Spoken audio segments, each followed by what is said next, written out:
Broadcasting through the depths of outer space. God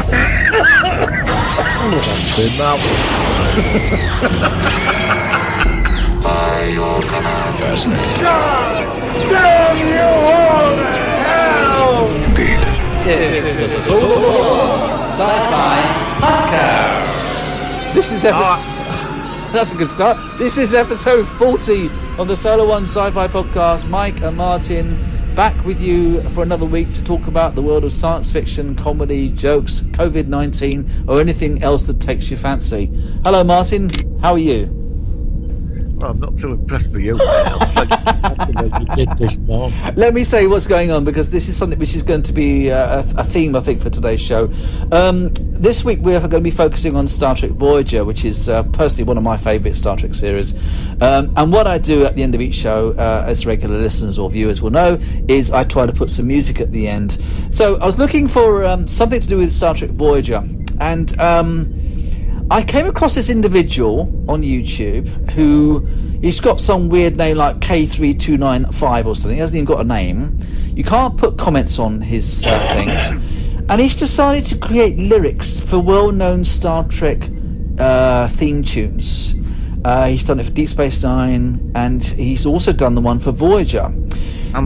And I heard this last night, and I've remixed it a bit and made it a bit better. And we're going to feature at the end of the show. So just to warn you, I sent this to Martin this morning and said, Martin, look at this. We're going to feature this.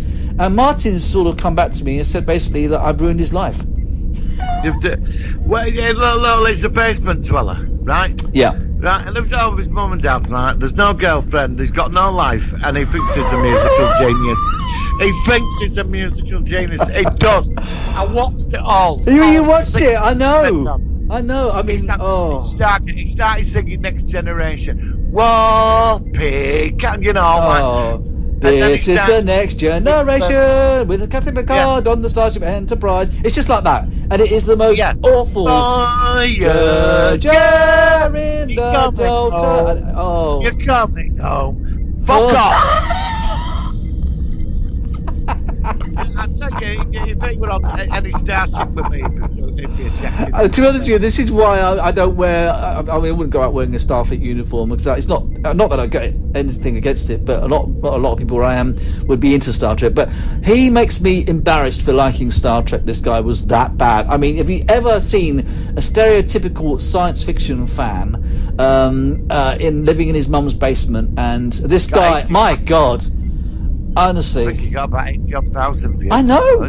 Well, no, but I did forward it to the Nightmare Man website on Facebook that we follow. Yeah, I bet you've been blocked and banned. No, actually, I've got a couple of comments, but like I said, I hope they don't mind that over there, because obviously they try to keep things relatively professional. Not so you did that. Come on, you've got to share that with the world. I mean, my God, I mean, I've always got 80,000 subscribers. You can see him. I mean, if you did that, if you really demeaned yourself, I mean, all right, okay, let's think about this for a minute, right? This is important. This is important. Oh God, you defended him. Why would you do that? Why would you sing that and look so? I mean, why would you do that and open yourself up to attack like that? Because sometimes, like in my experience of trekking them, there is, I mean, you know, like when you go to some of these like clubs and fan clubs over the years, 99% of the people are quite all right. Yeah, that's right. And then you get them. Then you get that really small. So it's a minority. Yeah, that's where the stereotype comes from, and people like you. What are you one of them? And you're like, well, no. The thing is, you see, most people when they see a Star Trek fan, they think they're like this twat, basically. They think we're all the same. Yeah, they don't. And when you start, I mean, like I said, I went to my very first convention last year in Birmingham and saw all, and it was really, really good experience. And of course, most people are just ordinary people who just follow science fiction. It's what they like us to are into it. But you get someone like this, Voyager in the. I mean, honestly, we're coming home. We're coming home. Saving the old compass. What it is, you say he'll have a massive ego on his own nerdy thing. No, he will. He'll have a massive ego. It doesn't matter. You can say to him, look, you made yourself look like a complete twat. Yeah, absolutely. Laugh and stop. He'll think he's a musical genius, a prodigy.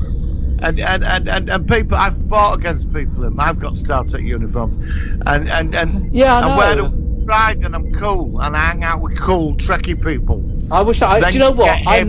not confident enough to do that. I'd love to do that, and I respect what you're doing. I couldn't do that. I just feel I'd like to, but I've never met enough people in that environment to sort of like respect me for wearing that. Look, in every fandom you get, look, in fandom you get them that are up their ass, right? Sure. And then you get them that think they own it, right? And they know more than everybody. And then you get them where they're just nice people that they like everybody. But of course you get like in a Star Trek fan group, it's very political because you get the leadership and all. There's like politics, but that's like in any group. But then when you're going down the social chapter of a Star Trek or science fiction group, you get him. They're normally a group of them sat on the table when nobody associates with them. They're there. And that's he's doing this for revenge against people like me. And he's doing it. He's actually poisoning the fandom franchise kind of thing, making us look. Well, I mean, like I said, but he won't see it like that. He'll think he's a musical. What is he genius. doing? Look, can we just play about 20 seconds of his Next Generation one? Because I've not heard him sing that. Can I just try it? Just for 20 seconds. Then have you got your gun ready? Because okay. I've got mine. When you say stop, I'll stop. It lasts for 1 minute 47. I'll play it because I want to hear it. I've not heard this. I've heard the Voyager one, but I've just seen him coming up wearing a Next Generation uniform, looking all. And he's right. I'm going to play this, but you say stop, and I'll stop. Right? So here we go. So this you've been warned. Here we go. Oh God! Here comes the music. All I can see is a lamp at the moment. It's not even on screen at the moment. Well, he's got the grand entrance to do. Oh, well, I've not seen that bit yet. This is interesting. Oh, here he comes. Oh, he's got a model of the Enterprise D. Oh, he's flying it across the screen as if it's like it's in space. Oh my God, what's he doing now? Space. Okay, you've got the usual intro. These are Oh, now he's flying the ship across again. So he's trying to do like he's making his own opening with the Enterprise flying by. Strange new worlds. Oh my goodness, man. To seek out new life. He's had nearly 200,000 views on this one. Well, you can't knock him for that, can you? Comments are turned off. Oh God, here he comes. Star Trek The Next Generation. We're trekking across the universe. Jean-Luc, Picard, Data Worf, and Troy. Why are you doing this? I don't know. Jordan LaForge. Star Trek The Next Generation. He's singing out We're of trying tune. to see who gets there first.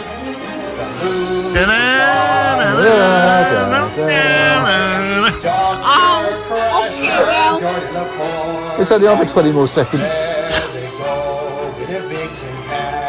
Oh, that's funny. Give me warp 5 fast as you can. That's not as fast as you can go, though, is it? Generation and CC 1701. 101. Please, just fuck off! Because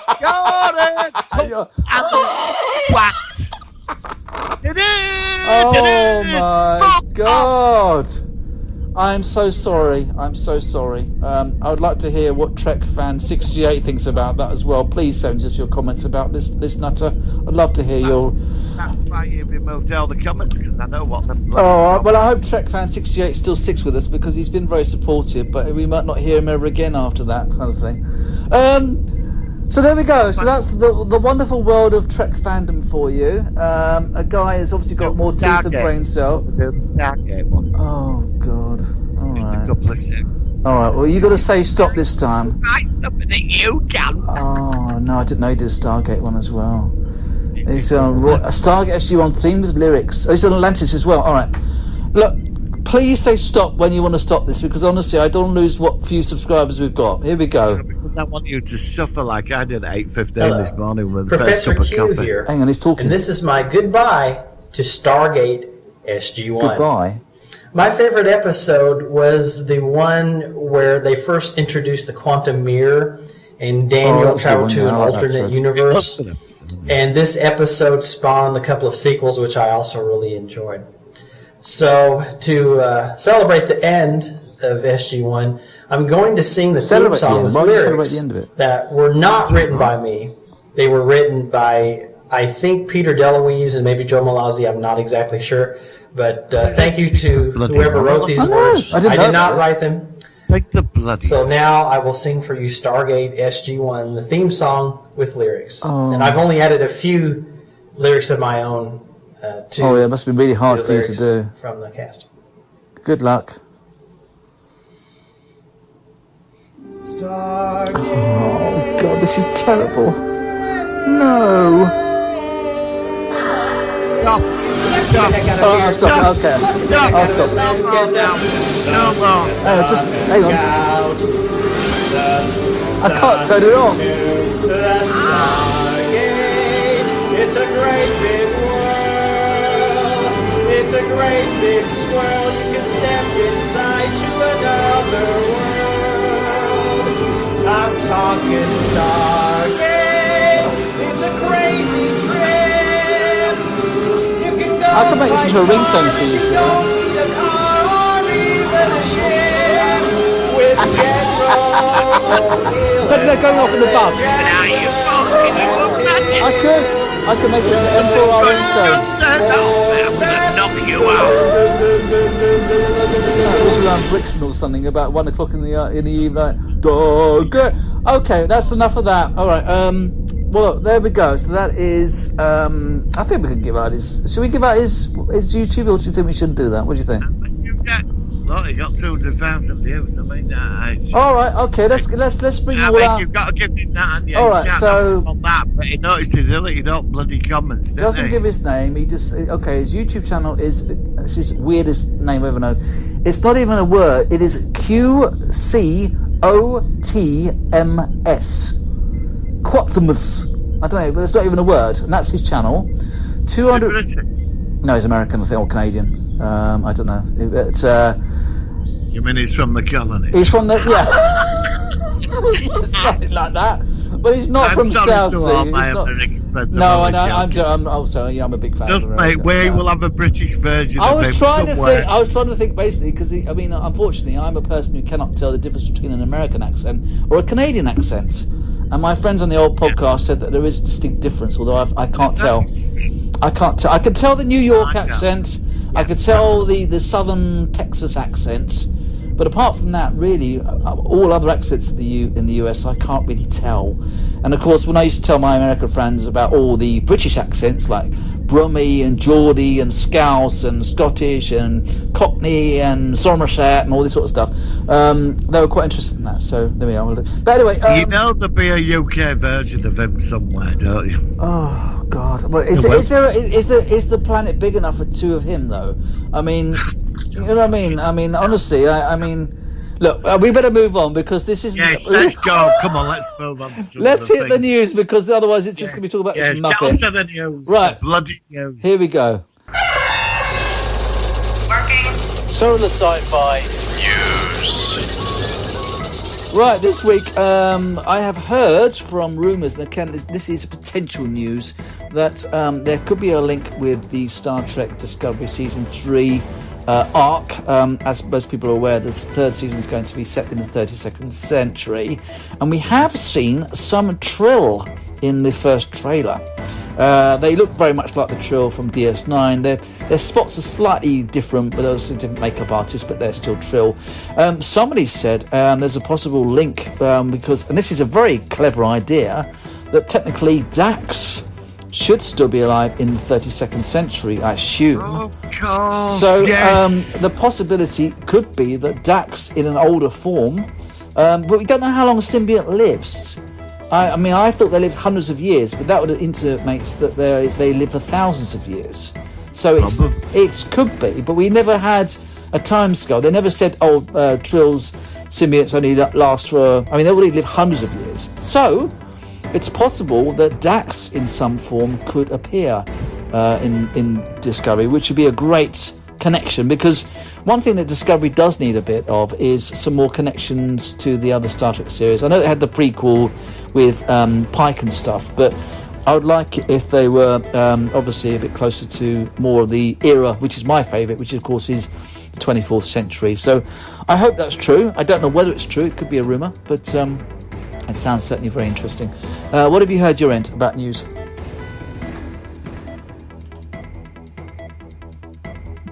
What Star Trek news? Any news? Oh God! Voyager. Go on. Right, yes, I've got some. Good. What you got? Star Trek short treks, Captain Proton. Yes. Now I think it could work for a short trek. I mean, they could have Harry Kim and Paris back. I mean, obviously they're older, but then yay or nay? Are you bothered about it? Are you indifferent? What do you think about it if they were a short I trek? can read the article now. In May, we report. This is from StarTrekMovie.com. So this is a good source for all Trek news. Sure. In May, we report that Star Trek Voyager stars Robert Duncan, Matt Day, and Garrett Wang were serious about wanting to bring back their Captain Proton holodeck adventures this week. Yeah. The subject came up again on their podcast, and there have been other developments that may add up to this actually having a chance. Captain Proton to the rescue again. Right. Okay. So yeah, it looks like they're pushing for it. Whether it'll get made, I don't know. Are you excited about it? How do you feel Yeah, about I it? love Captain Proton. I liked Chaotica. I wasn't that mad on it. I wasn't that mad on the Chaotica. I'm a big fan of original Flash Gordon. That's probably why. So you've got more of a link to. I mean, I did recognise that the androids or the robots and the rocket ships. I do remember because I remember as a kid I used to watch the old Flash Gordons, but that's about the limit of my knowledge of them. I've not watched them since I was about. But it's like back then it were all a bit over top. It were like fire up the death ray. You know, it would always. Can I just say, so just slightly change the subject? I saw the most over the top film I've ever seen in my life, and it made Captain Proton look like it was a heavy drama. It was an Italian film. It featured the lovely Carolyn Munro in it, and it also had Star Crash. Oh. And it had two David Hasselhoffs in it. And it had Christopher Plummer, and it honestly, I wanted to throw myself off a cliff after I saw it. It was just. Wow! What made you watch Star Crash? I was looking. I heard about this film, which was apparently it was a rival to. It was made in 1978, and it was another attempt at cashing in on Star Wars. And it was a different production, and I thought, okay, well, I mean, it's not going to be Star Wars, but it's made at the same point. You know, like Battlestar Galactica was a bit of a mirror for Star Wars. So I thought, okay, I'll give this a go.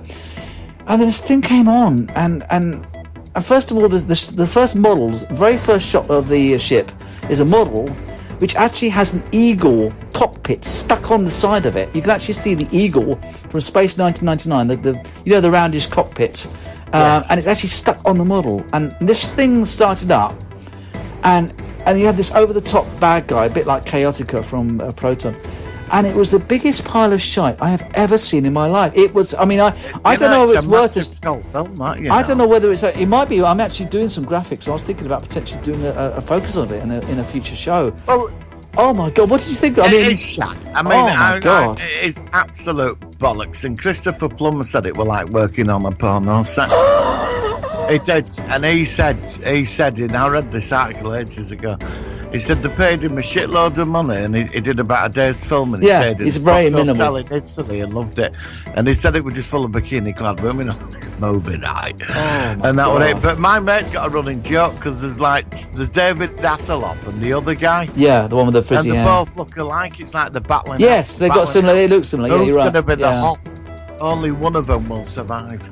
Oh, and Caroline Munro keeps changing her clothes every 5 minutes. Playing about her, are we? Oh no, that was one of the best bits about. Actually, that was the only good thing about the whole film, quite frankly. But what did they call? What did they call? A Caroline Star or something in it? Oh, I can't remember her name now. She had the name, some weird Carol name. Star, yeah. So, and then he had the Force, and he had that cheesy. Yeah, they even had lightsabers in it. I mean, if ever you people check it out, just. It'll make your jaw drop, and it reminds me of the very, very cheesiest scene ever in a movie history, and I put it on my channel. It's the guy who he gets shot, and it's a Hungarian film, and he goes and he's actually holding a bottle of red blood in a little plastic container in his hand, and he squeezes it to make it look like the blood is coming out of his chest, and he falls onto a bed, just bounces onto the bed, and the woman keeps shooting him, and then he gets it's so funny. If ever you've seen it, it's one of the funniest things I've ever seen. Before we move on to the next article, I will recommend. Have you ever heard of Star Maidens? No, Star Maidens. No. You're gonna love that. Okay, is it a sort of similar feel to this Star Crash? In a way, basically, Gareth Thomas, who played Blake, isn't it? Oh, okay.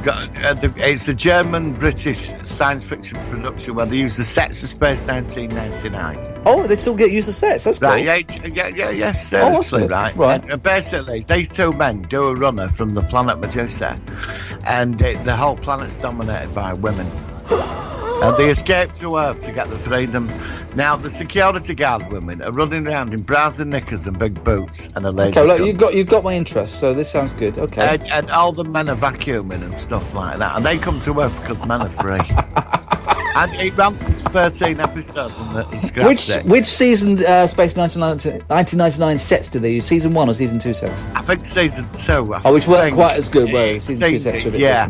Okay. But it's a German, English, European production, and it didn't go down well. Oh, it's called Star Maidens. Each episode's half an hour, and it's about you say women took charge of the planet because men were too warlike and that. So is this like a prediction? It sounds like a prediction of the real world in about 10 years' time or something. Possibly, yeah. I mean, this could be a guide. Could be a guide to 2035. I'm saying nothing. I don't want to get shot down by a load of feminists.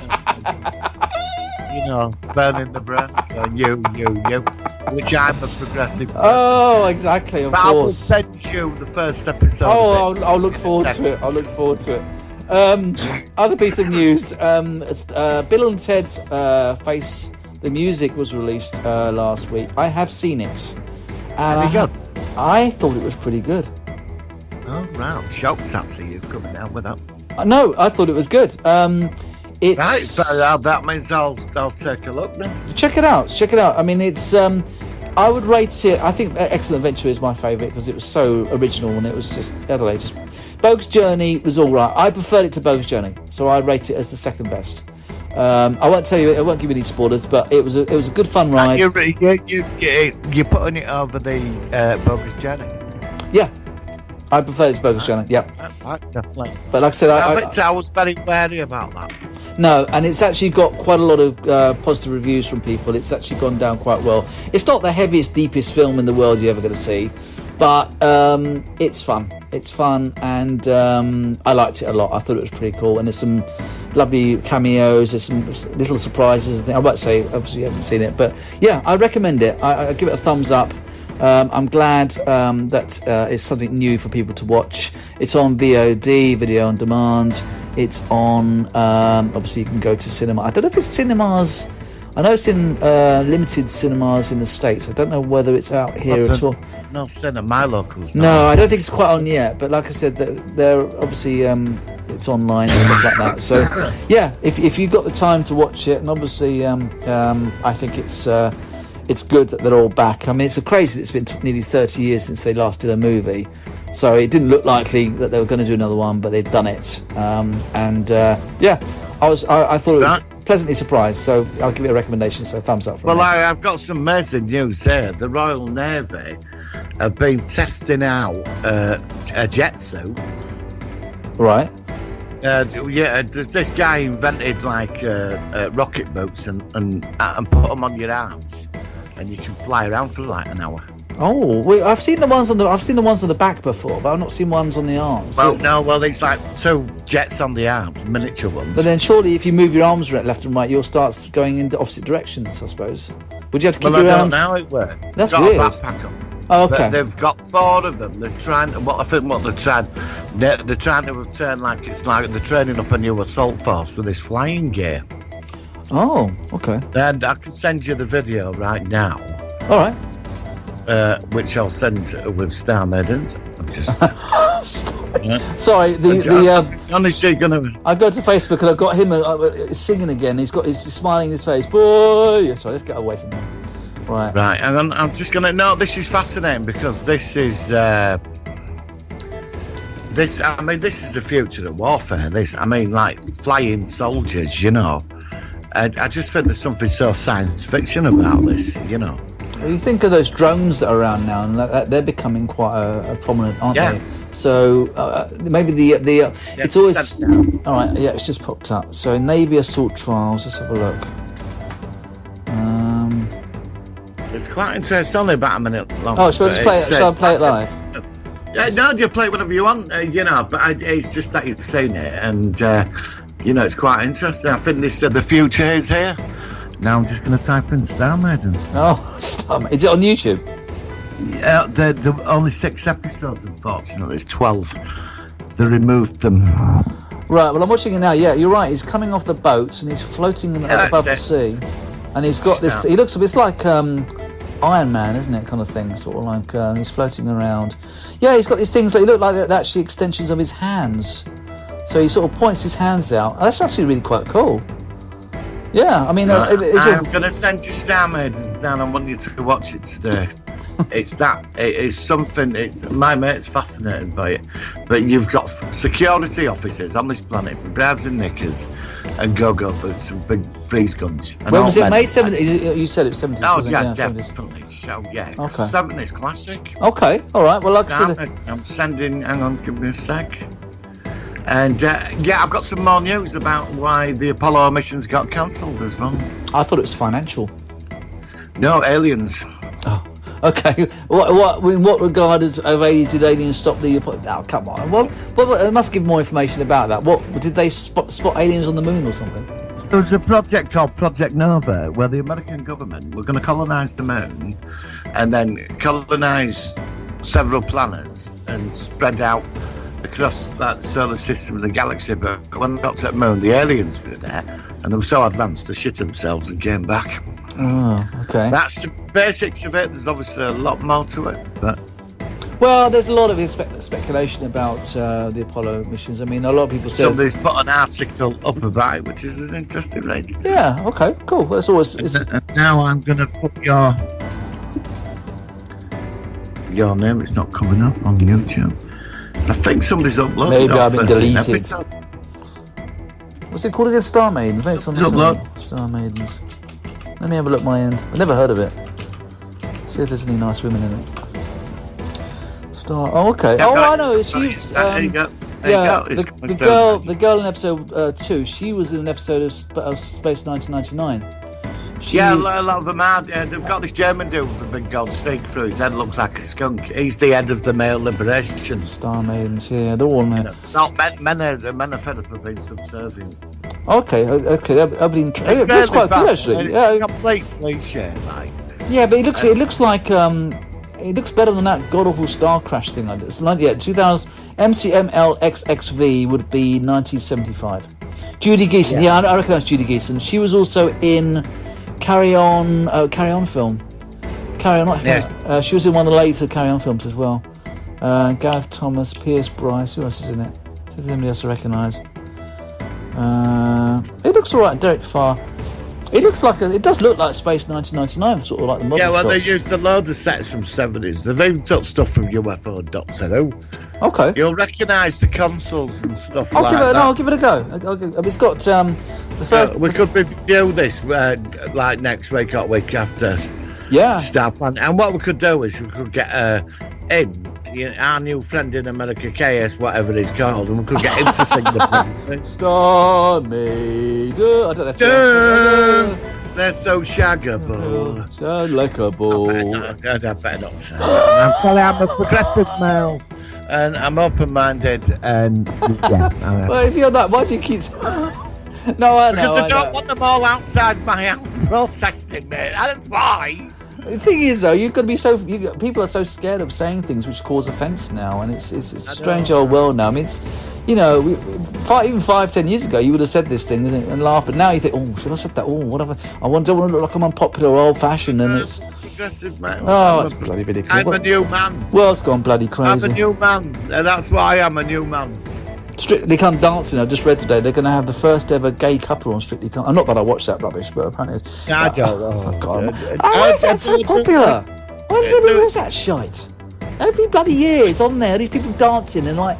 What did they get out of it? What's the pleasure of it? I did ballroom dancing for 4 weeks, you know. Well, yeah, I know, but maybe you'd appreciate it more. I had this horrible woman who bossed me around.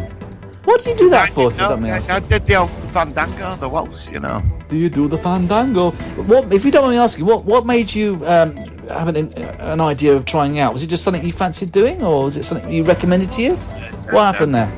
Well, I applied for this like cool super course, you know, like where it were all cool dancing and disco and that, and it was all like healthy and physical, but they ended up cancelling that, and they said, look, we can bang you on a waltzing course, you know. So obviously I thought it was like the samba or something, I didn't know. So I went down there, and it was full of, me and this guy, we were youngest there.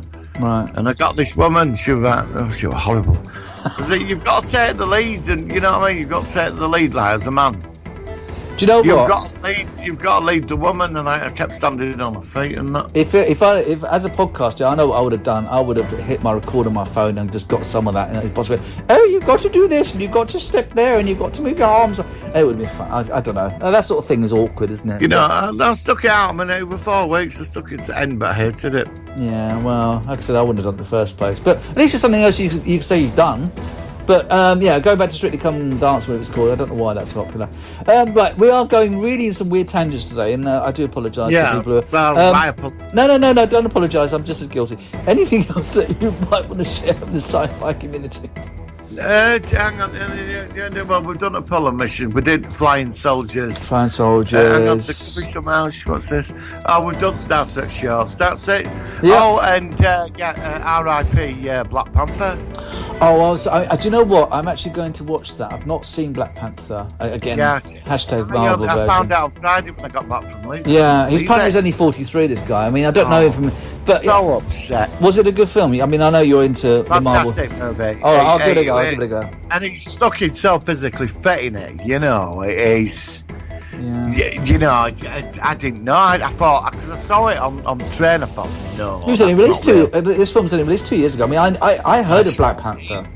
And it's so sad because, like I said, someone like that who's really his career is just taking off with that was his big chance to become big. He got the film, and he probably would have gone to even better places or even sequels. And he was so passionate about it, you know, when he made it and that. Yeah, it's horrible. And it's not fair. He went way before his time. The guy would have been one of the big acting greats, I think. Yeah, I mean, he looked, like I said, he looked very physically fit. He looked certainly, you know, almost in his prime. So I'm sorry to hear about that. And like I said, I will try to watch the film in some ways just to see how but you're going to watch Star Maidens first. Oh, yeah, well, yeah, Star Maidens. And, you've got to watch Star Maidens. And you've got to watch The Mist. We've still got to do The Mist. Oh, yeah. Yeah. I promise you, it's a good film. I promise you'll like it. Right, all right. I'm not talking about Star Crash, but The Mist is a really good sci-fi horror. I'm proud of you for watching Star Crash. Well, no, I want to try. I mean, I'm proud of you. I am very proud. No, but I was worried. I was thinking, does this seem so bad because I'm a bit older and a bit more judgment? It's not. I can go into an old Space 1999 or some of these old series, and there's still something good about them. But this Star Crash was like like Chinese torture or something. I mean, it's like it's just a porno without the sex, isn't it? Well, yeah, exactly. It's like sucking a toffee with the wrapper on, isn't it? It is. I mean, Caroline Munro running around the next to nothing on for the entire movie. Totally impractical. Oh, I know. She kept changing her clothes every 10 minutes as well. It's like, what's she wearing now? Oh, she's got black boots on now. Oh, yeah. So it wasn't all bad, was it? You know, I mean, Star Crash is awful. It's terrible. Well, I'm glad I saw it, but like I said, I didn't think it would be as bad as that, especially when I saw Christopher Plummer in it. I thought, well, he's a good actor. Surely he must be some semblance of good in this film if he's in it. Well, Liz Gray must have been down so that for him to do that bad. Oh. I mean, it must have been. What made him do that? I don't know. I mean, normally actors don't associate themselves. I mean, he must have been, maybe he was short on cash that week or something. I don't know what it was. But, no. Well, he said he had a good time on set. Well, yeah, but it's only in about 10 scenes. I mean, 10 minutes of the whole film. And he's not in it much, is he? They paid him a load of money and put him in a posh hotel. Even David Hasselhoff didn't show up until halfway through the film. Well, that was before his night, right? Oh yeah, I know that. Yeah, and he looked younger as well. Oh, it was terrible. I noticed he don't mention that film, does he? No. I mean, yeah, but I mean, I don't anyway. want to talk about that. No, I know exactly. It's a bit like the guy on YouTube. I don't have any comments on my channel. Oh my god. We're going to play that at the end. I'm sorry. Now, right, I think we're done for this show. We're done for this topic. Are you ready for the focus? Are you ready? All right, here we go. It's the Solar Sci-Fi focus of the week.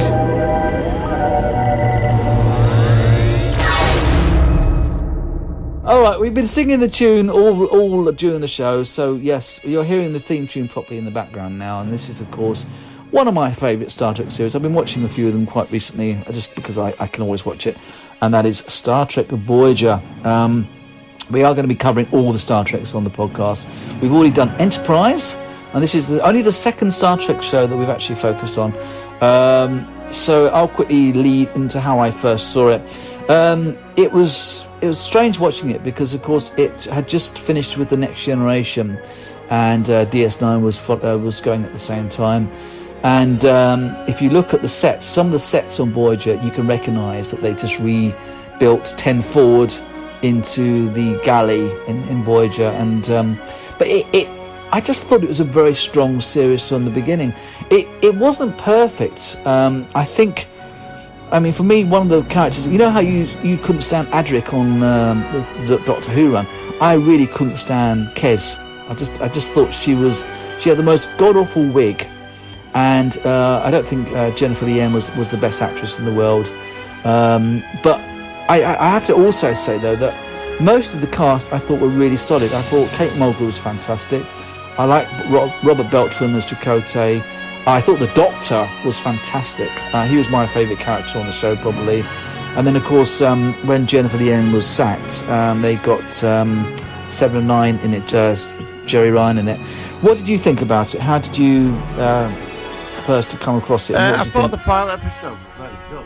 And then first series, but they only released about 13 episodes for the first series. It was, actually there was the original, because I remember the videotapes were released slightly wrong. Four episodes were filmed and they were actually shoved into season 2, which was weird. But the original VHS had them in season 1, so I think season 1 was something like 18 episodes, and then it was mucked about. But yeah, so I think what they were doing was they were testing market, like they get season 1 out and see where it went. Yeah. And then it got the ratings in to justify the second UPN. It was season. on UPN, wasn't it? It was actually on a new network out there. At the time. That was the flagship program for It UPN. was. It was actually when UPN started. It was their flagship. It was the show to start off UPN. It was actually, that's how much they invested into it. So I think the producers knew that Voyager was probably going to be going for at least a couple of seasons because of the nature of the fact that it's been so heavily promoted on a brand new network. I think with Voyager it took a couple of seasons to get into the characters. I like the pilot episode where you get Tom Paris in the prison and then the Deep Space Nine connection. I like the fact that, I mean, one thing that apart from recent Treks is that they always used to have a crossover. When a new Star Trek series started, you would have a crossover. You had McCoy in The Next Generation, and in DS9 you had Picard, and in Voyager you had Quark, and Quark was great. And Riker. Yeah, I mean in the pilot. I mean you had subsequent, but I mean the first episode of a new Star Trek series, even Enterprise, had Cephalon Cochrane, which was a weaker link, but it was still nice to see him. Yeah, but it was there, yeah.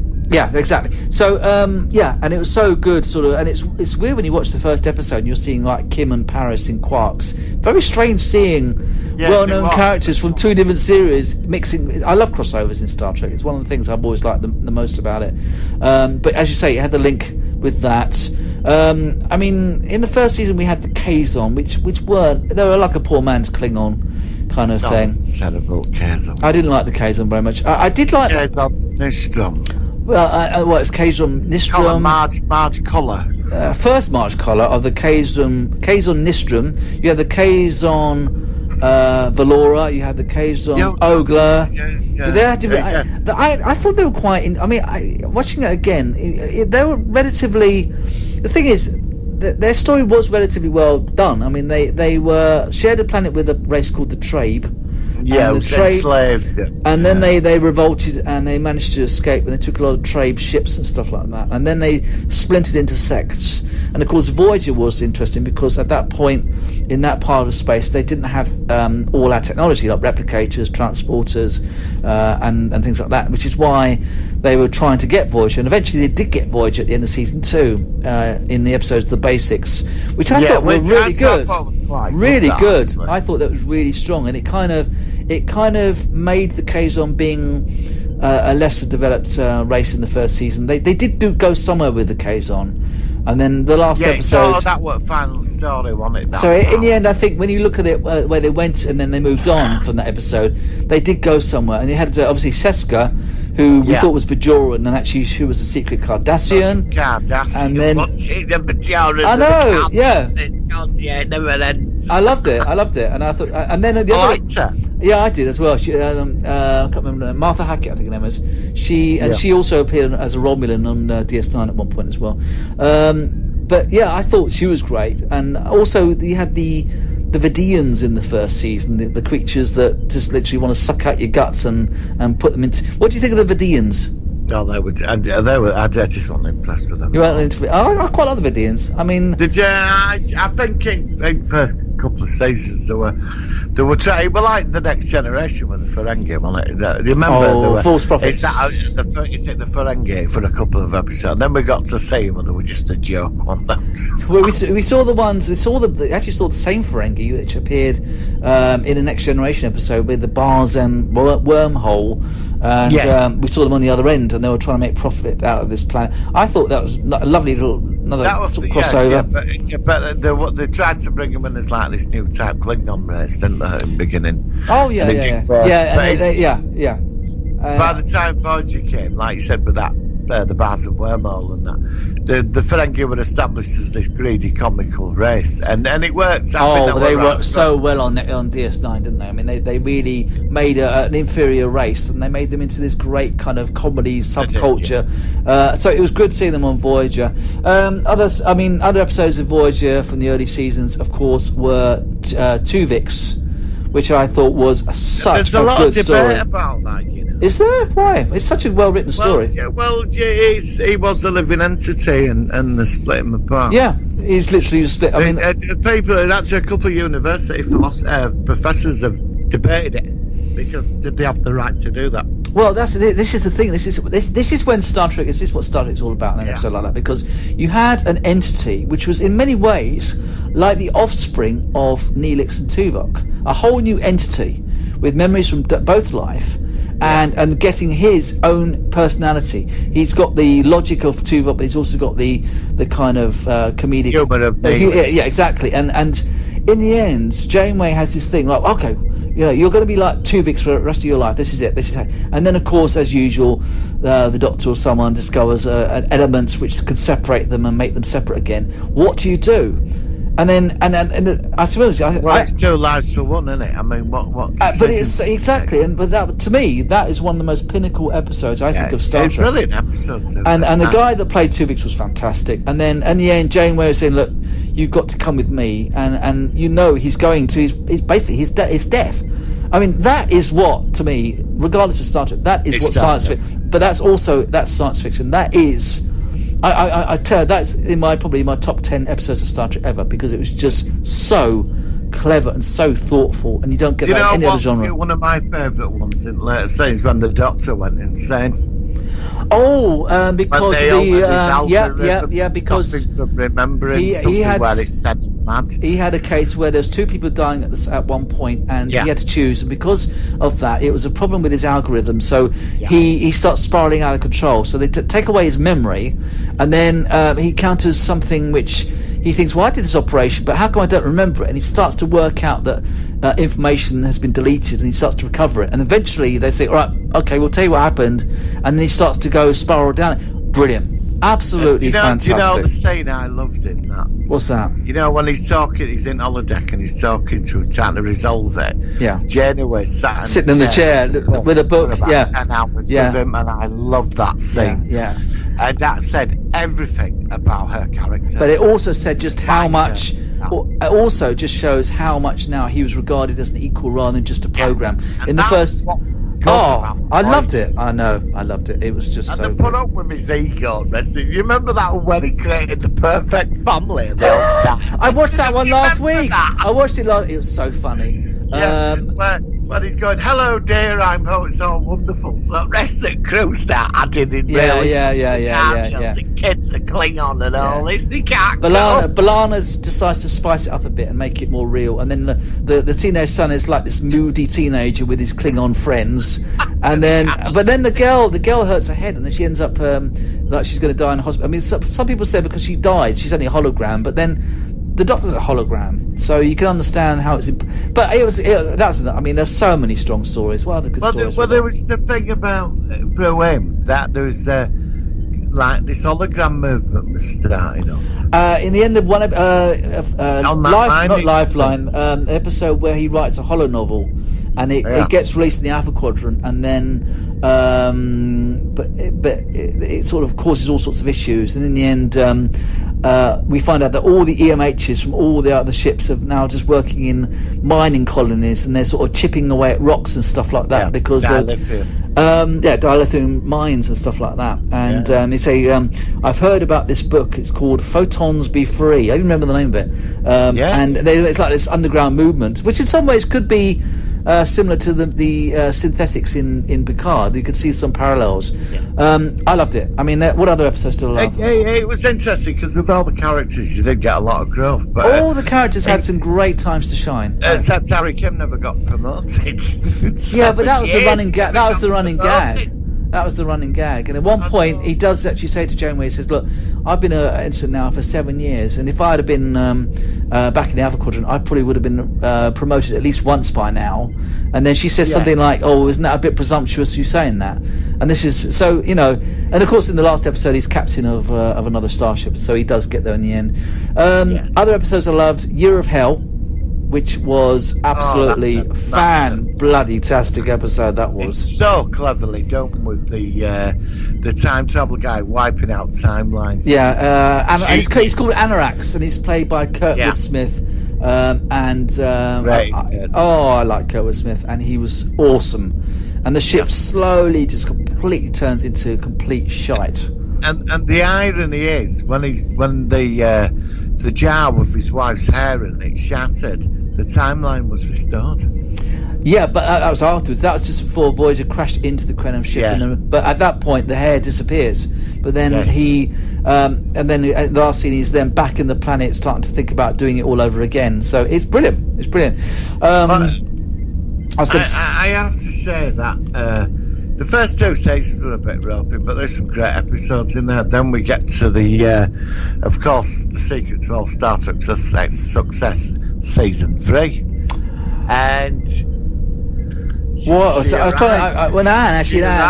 arrived in season 4, not season 3. Scorpion. Oh my God! But we did see her in the blue suits.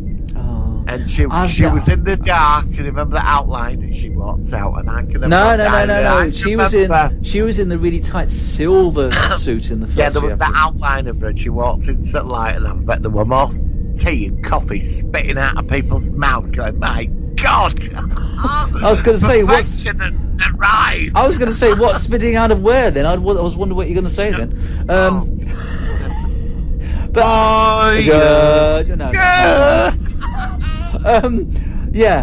And of course then Kez was sort of like she evolved and they got rid of Kez. You're a totally pointless shit alien. Yeah. She can live for 9 years, and then they gave her super psychic powers, and then she come back as an old lady, and then all that got erased, and we forgot about her. I think also, I mean, you hear about what's happened to Jennifer Lien. Is it Jennifer Lien or Jennifer Lien? How do you pronounce this? Jennifer Lien. She were doing a lot of cartoon work, voiceovers, and then suddenly it all just fell apart, and she's like reading all these stories about her. And she's had terrible. She's exposing herself to kids, and she has and she's been arrested. And it's and every time I watch her now, you look at her, and she's fresh face there. I mean, even though she was a strong character, and you just think about that, and it's just sad. But other episodes, remember Hope and Fear, when you had that really smart alien who says that they can get communicate with the Alpha Quadrant with the message, and they end up with the USS Dauntless, and they think it's a ship to get them home, and in the end, message in a that was this one's called Hope and Fear. Do you remember Arturus, I think his name was, and he.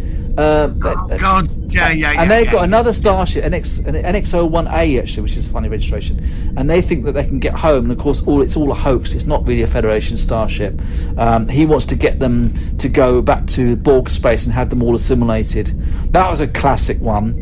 Do you know which were one of my favourites? Message in a Bottle. A lot of people don't register. No. Yeah, I think it was in the second season. It's the gods. They find this planet and there's all these people suspended animation, and they're all some disaster happened on the planet, and they're all living in some kind of simulation. It's and the one with they've created the entity that's Michael McLean's in it. Michael McLean's in it from Spinal Tap, as he plays the clown. Yeah. I love that episode. It's totally evil and malevolent. It's like all the Fays have created this thing, and when they all start, they connect up. They end up in there, and he's evil. But do you know the scene? She comes in Janeway. Oh, I know. And then everything. Janeway, and she deals with it. She says, "I'm not afraid of you." And there's this standoff scene where, and she says, "Well, I fooled you. I'm a hologram." Within her life, and she says, without it, and he's going, "Well, I won't exist anymore." And she says, I know, and she says, "I'm scared." And the scene it slowly gets darker and darker because his world is literally ending, and because what they do is they connect her brain to the network, but not her physical body. And so the clown doesn't realise that basically because she's not really in there, he's been fooled. And he says to me, like, "That was very un-Starfleet of her." And then he goes, "Oh, drat." And it goes dark, and he got this really creepy music during the episode as well, like harmonica playing. Brilliant. I loved it. And what about that one where that entire society almost falls apart? When Harry Kim wakes up in that machine where they're sending all the dead bodies, and he's the first. That's season one. That scared me, That and he comes. It's all about the afterlife, and they think he's come back from the afterlife, and of course, and the girl, and they realise they just get beamed to this asteroid field, and of course, and of course, there's a guy in there who's getting ready to go into his Passover. And of course, he's ill, and his wife is sort of saying, "Well, look, this will be better for the family because you're draining our resources, and you'll be in the next emanation." It's called that's what it is. The next emanation. I remember it. Janeway did say that there was some energy, some neural energy or something which could explain that there is some kind of something beyond our reality. Which. So it was a nice thing where. I loved it. I mean, that again is. That's just we're already in the season 2, and that's some of the episodes in the first couple of seasons at that level. Absolutely. Do you remember Deadlock, where Voyager splits in two, and you got the Vidians again, but they're one ship. The Vidians lock onto one ship, but there's two ships, and they're trying to save each. And that's a classic. And in the end, Voyager. That's another great one. What else was in season 2? There's so many. Faces, where B'Elanna becomes split again, one fully human, one fully Klingon. That was quite a good one.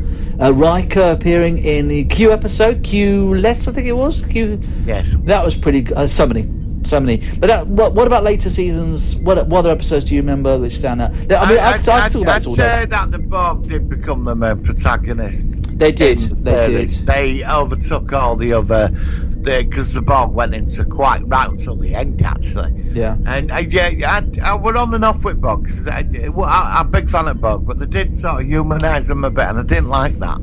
They were experimenting. I think you're right. I mean, I'm okay with the Borg as they were.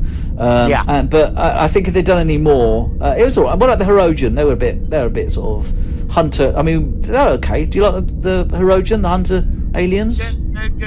On and off. I like the episode where they were being hunted by holograms. I like that.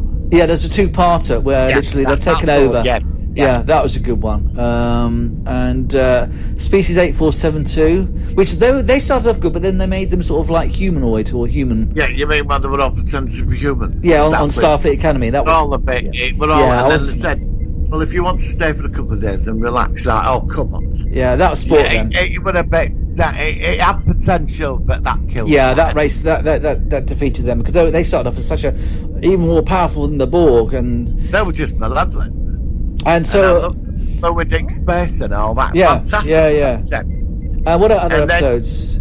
The Q. I loved it when Q was trying to give. Do you remember the crazy hologram, the one that was and? Oh yeah, with him and Torres. Yeah, and he hated and he was trying to kill Torres and like that was a good one.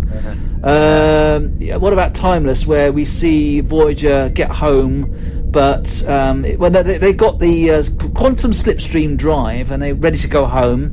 And then it all goes wrong, and we see a future where Voyager crashes into a mountain planet. Oh, brilliant! Oh my God, I love that episode. And Geordie LaForge is on the Captain on the LaForge of the yeah. Starship Challengers there, and that's a great one. And I mean, did you like the one? Did you like the two-parter where they go back to the 21st century, 90s? Flashback, I think that's called. Chrono Works. Yeah, it was good. Yeah, and the Doctor gets his mobile, and that's Henry Starling. I know Voyager so well that I know all the fantastic Henry Starling. Yeah, that was really where all one. Computer technology came from the future. Yeah, and the whole future in Star Trek is created by Henry Starling with the ship crash. Yeah, I love that episode, and that also just explains some of the discrepancies, like the what's the war with Khan? Eugenics Wars, I think it was. Because that was supposed to happen in 1996, but then that changed. So I mean, like, I loved it. What did you think to the Q Continuum when we finally got to see it? It was all right. I wasn't as impressed as perhaps I would. I liked the very first episode with the Q that wants to commit suicide. Yes, I thought that was good, Quinn, and I liked. But I wasn't quite as. I mean, we saw representations of the Q continuum which would fit our perception. It was all right. It wasn't. I like the thing of the road through the universe. Yeah, the first one was great with Quinn, but I wasn't. The subsequent episodes with Q, I wasn't so into. You know, the one with the other Quinn, and then they have a baby Quinn, not Quinn, baby Q rather, and then we see Q, and we see Q as an adolescent teenager, played by John Delancey's actual real life son, which was quite cool. Yeah. But yeah, I mean. I loved it. I mean, I love Voyager. I mean, I think we'll wrap this up quite soon. But how did you think it finished? Were you happy with its ending? I loved the. I was just about to go on to that. Actually, I loved the final two-part, but I was hoping to get home by episode 20, and then there'd be two wrapped up too quickly. Where they go back to the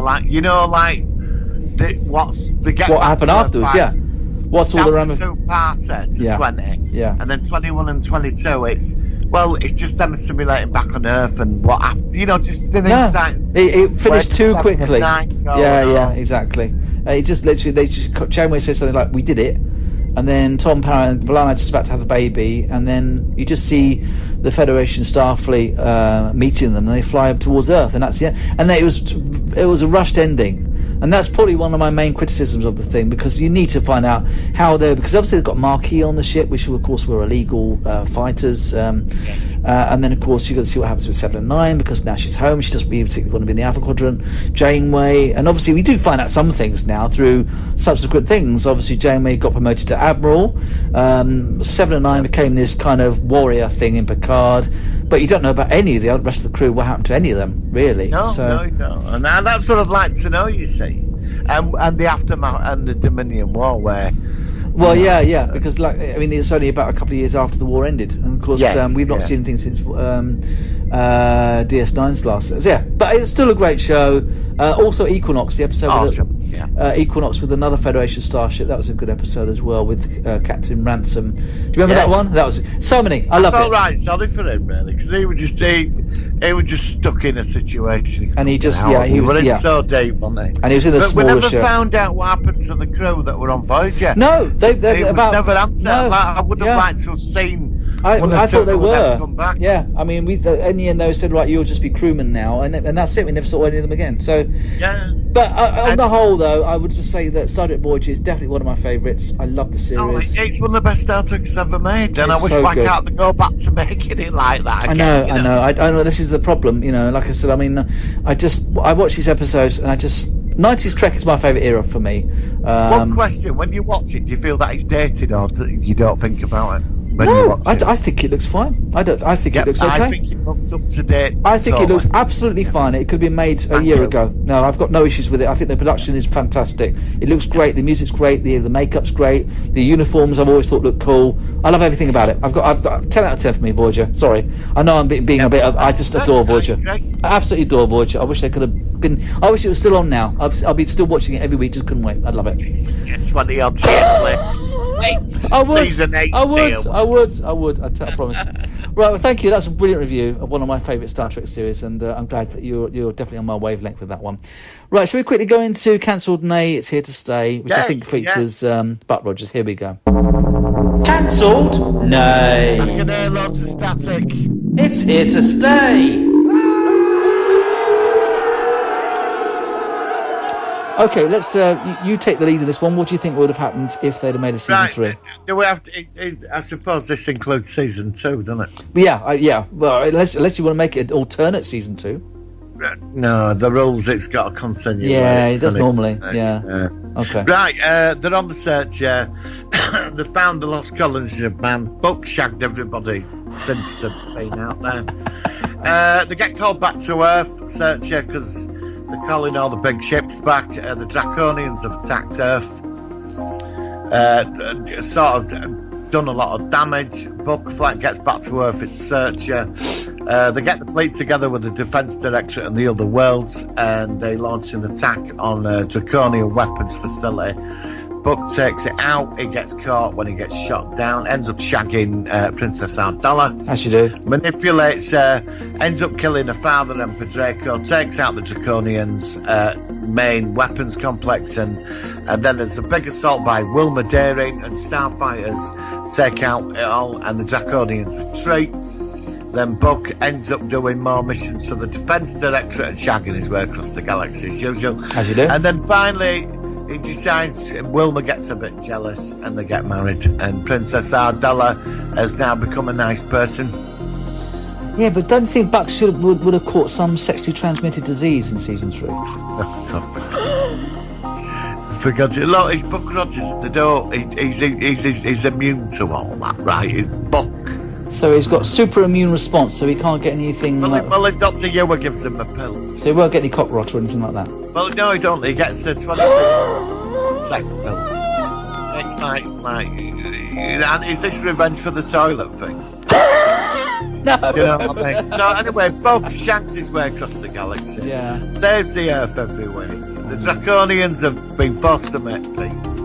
And he gets married to Wilma Daring, and they all live happily ever after. They have mini Bucks as well. It didn't really go beyond anything than that, did it? Really? I mean, I love Buck Rogers. Well, yeah, but you think about we talk about Voyager with some of these wonderful, deep, really intelligent stories, and then you think of Buck Rogers in the 25th century. They're not exactly on the same page, are they? It did. I mean, every week there were more women throwing themselves at him than anyone else. Yeah, well, that was a good bit about it, though. At least and all the villains were so up their own backside. He used to turn up and take the piss out and beat them all up. Yeah. And you had Hawk as well, didn't you? That bloody Hawk. Oh, God, the bird. The Birdman. Oh, well, Hawk's like his sidekick, isn't it? He's like the faithful, loyal sidekick. Well, all right, I didn't want to mention him, but Hawkman, right? Well, they both fight crime across the galaxy, you know. Okay, he gets married to Wilma. Yeah. All right, then Wilma gets killed, right, by an arch enemy, right, from the past of Buck Rogers in the 20th century. His arch enemy, returned to whoever it is, right? And Buck goes across the galaxy to hunt him down and kills him. And then he ends up getting married to Princess Ardella. So if they becoming the emperor of the Draconian Empire and brings peace to the galaxy, and has loads of little Buck Rogers, and Birdman gets married to Bird Lady. Well, I was going to say, I mean, what if Hawk got married to Wilma, and then they would have half bird, half human babies, wouldn't they? So Wilma's not going to give Hawkman much. She's into book, isn't she? Why is she going to? So Wilma's like doing Birdman. Well, because Buck's got too many sexually transmitted diseases, so she feels safer with Hawkman. And Dr. Hugh, well, he's still the stick his head in a bottle because he's like, I don't know, he's still. Well, he ascends. Dr. Hugh becomes like a head computer thing, and he becomes like president of the. Is that the tall one? Is that the tall one with the long arms, the long neck? Yeah, him in Long John. Yeah, because he had. Long Johns. You remember Long Johns though, boy? Was there? I can't remember now. White tight super clothing, like white pants. Oh, I thought you meant the robot. They had Dr. Theodopoulos, I think, which was the thing. Dr. Flopadopoulos. Flopadopoulos. Yeah. Well, he gets traded at computer. Oh, I can't remember all the names of all the characters. They change him for an Xbox, right? Oh yeah, well ZX 48K. And Twinkie meets the lady Twinkie as well, and they have little Twinkies. But I mean, where can he go with Buck Rogers?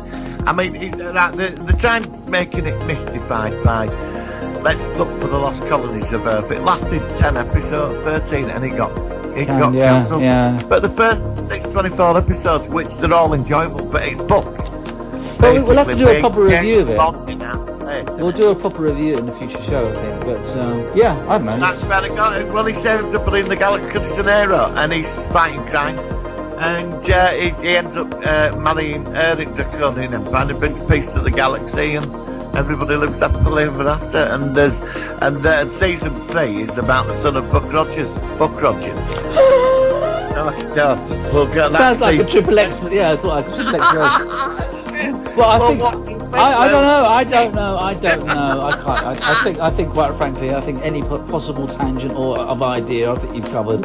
Thank you for that. I think that was a good one. Well, yay or nay, there you go. Yeah, exactly. But like I said, I can see why it wasn't renewed for a third season. Let's just put it that way. Right, I think on that note, we should say a bid adieu for this episode. Another really fun one. I think it's time to leave with a song, Martin, but I just think... Oh, I know what we should play. This song I've remixed from this man, this K4298, whatever his name is. You fully remixed it? Yeah, I got his audio because he just played a tape with the Voyager in the background. I remixed the Voyager completely over the other one. I added some reverb to his voice. I even reduced the hum. So this is a more professional version of his wonderful lyrics to a well-known song that we both know from a great series. Martin, we'll be back next week. I don't know what we're going to cover next week. You mentioned something, but we'll have to see. And we'll leave you with this, and we'll catch you next week on the Solar One Sci-Fi podcast. Martin, I'm very sorry. Yes, take care, buddy. I'll see you all next week. Bye. Voyager.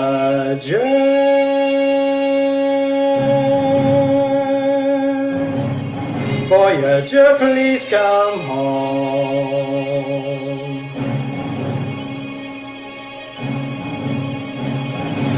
Voyager,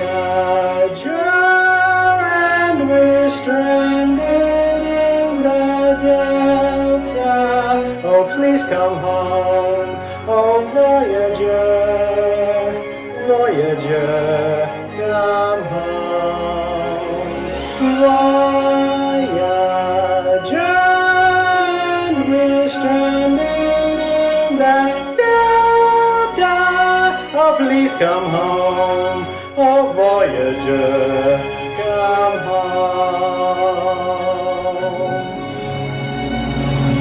We are all stranded in the Delta because Janeway decided to save Okapa.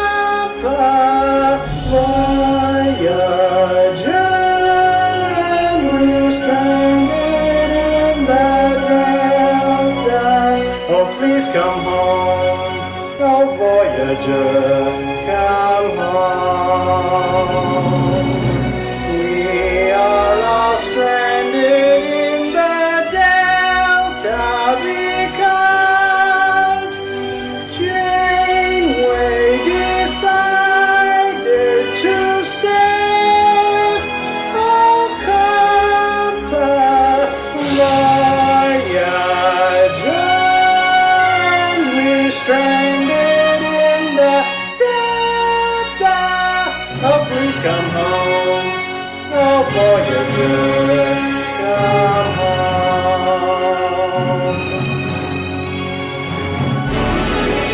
Voyager, please come home.